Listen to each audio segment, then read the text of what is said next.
Politics or siyasah is the process and the way of making decision for a group. Although it is commonly used to refer to government, political behavior can also be found in corporate, academic, religious, and other institutions. Bismillahirrahmanirrahim. Alhamdulillahirabbil alamin wassalatu wassalamu ala asyrafil anbiya'i wal mursalin wa ala alihi wa sahbihi ajma'in. Assalamualaikum warahmatullahi wabarakatuh and hello everyone. We are from the group 2 subject political science. From the section 7 will conduct a special webinar for you guys about the constitutional process and issues not in Malaysia but in nation of Algeria. Tonight we will present to you guys 4 authoritative panelists who will discuss about these issues. I introduce to you guys our first panel is Brother Asyraf, second Brother Irham, third Brother Thalhah, and the last Brother Zahir. Without hesitation, we go to the first question to our first panel. Brother Asyraf,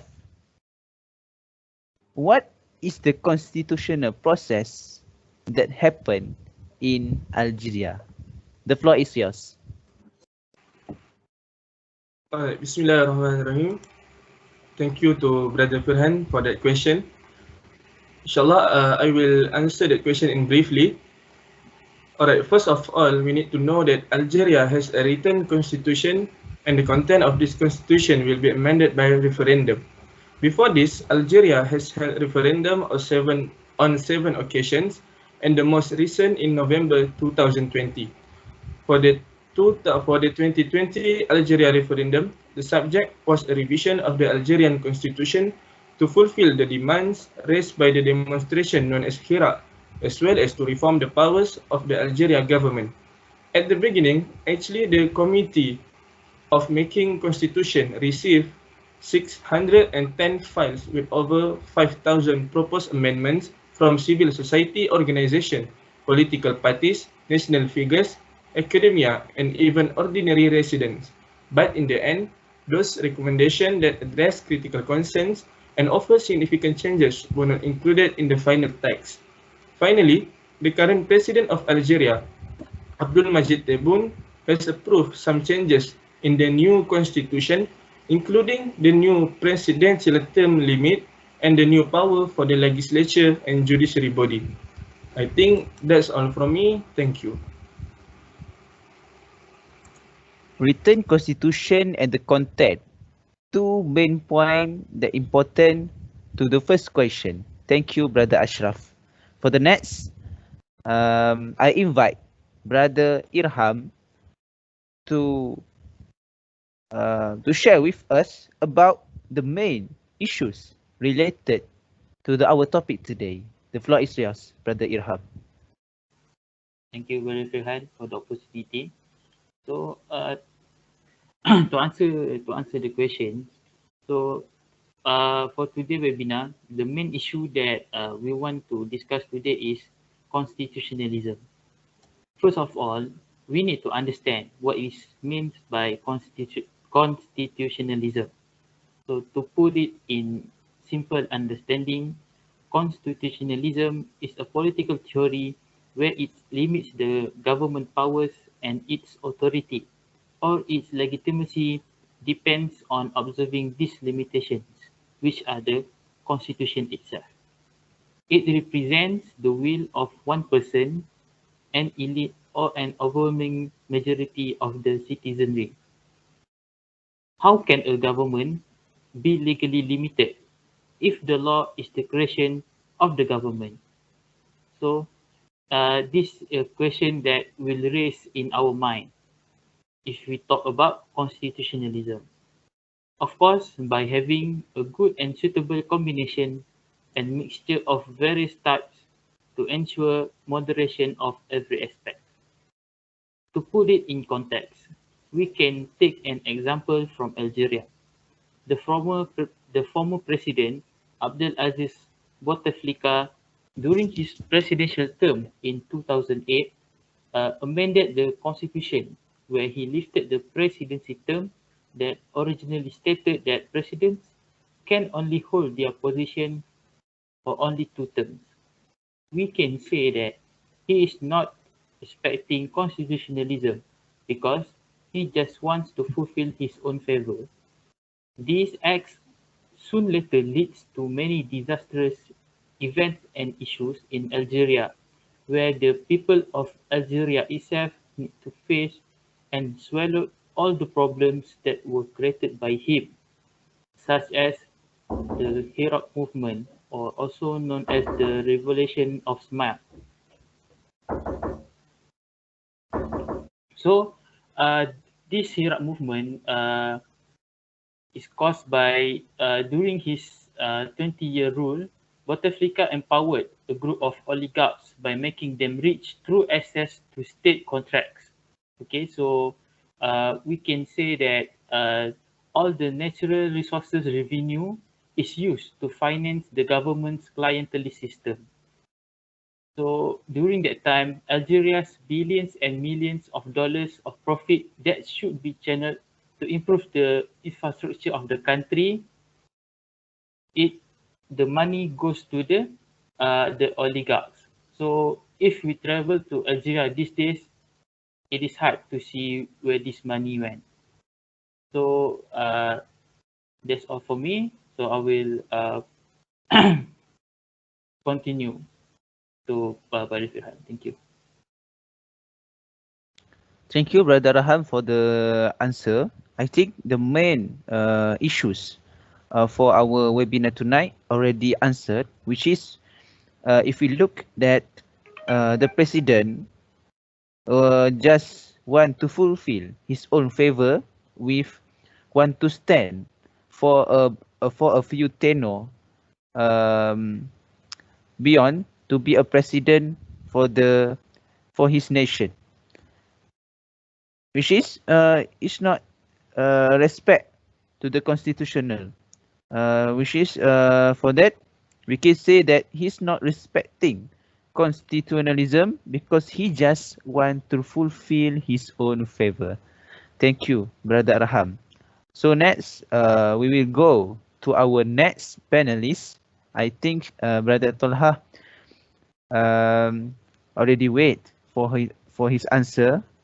So that Brother Thalhah, in your opinion, from your analysis and so on, what is the best solution for these issues? The floor is yours. Bismillahirrahmanirrahim. Thank you, Brother Firhan. So regarding the question, one of the solutions to solve this problem is to provide early disclosure of rights as a citizen.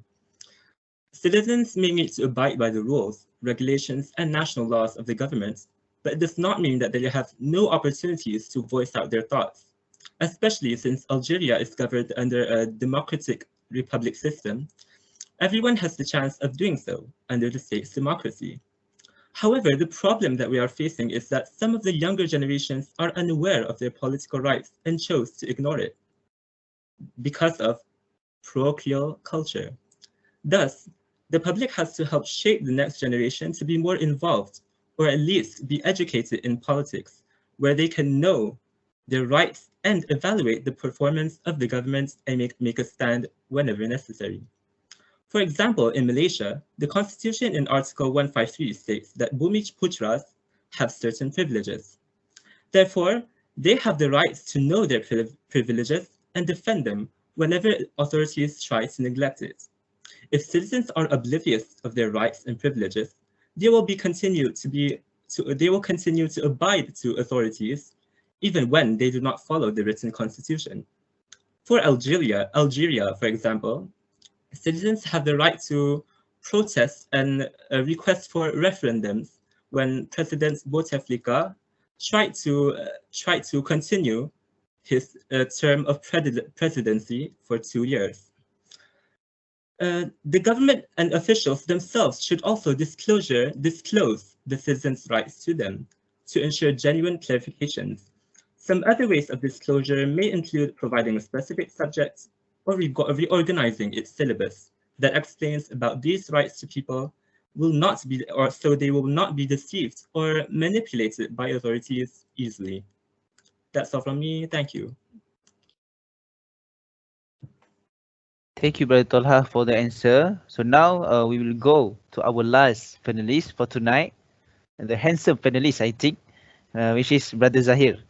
So, Brother Zahir, just now, Brother Thalhah already state a few solutions about our issues tonight. But I think you have some addition for this solution. The floor is yours. Thank you to Brother Firhan and the compliment that you give to me. So the idea from our third panel, which is Thalhah, it is great. In my perspective, law enforcement would have a powerful impact. It is important because law is also means by which the government itself is structured, regulated, and controlled, meaning that it is not easily violated. If the law is breached, corrective action will be taken. For instance, practicable action that might work in this situation is strengthen the rules and multiply difficult detailed procedures such as request consent from members of parliament. In addition, for example, in Malaysia, some of the amendments need to get the agreement from the Conference of Rulers in Malaysia, especially regarding sensitive and important issues from the Constitution, such as Article 153. If the government still wants to amend the Constitution, they ought to explain it to the citizens so they know and understand about it. I think that's all for me. Thank you. Thank you, Brother Zahir, Brother Thalhah, Brother Irham, and Brother Ashraf, I'm sorry, for the idea, for the discussions, for tonight. I think that's all from us, from Group 2, Section 7 for the Political Science projects. I think the many things we already discussed tonight about the constitutional process, about the main issues and the solutions. So that I hope all the discussion, all the main issues that we already discussed tonight, we will give us a new things, a new idea, a new solution. Maybe we can relate it with our nation himself, inshallah. I think that's all from us. Thank you. I hope this discussion will give benefit to us and to you guys. That's all. Thank you. Assalamualaikum warahmatullahi wabarakatuh.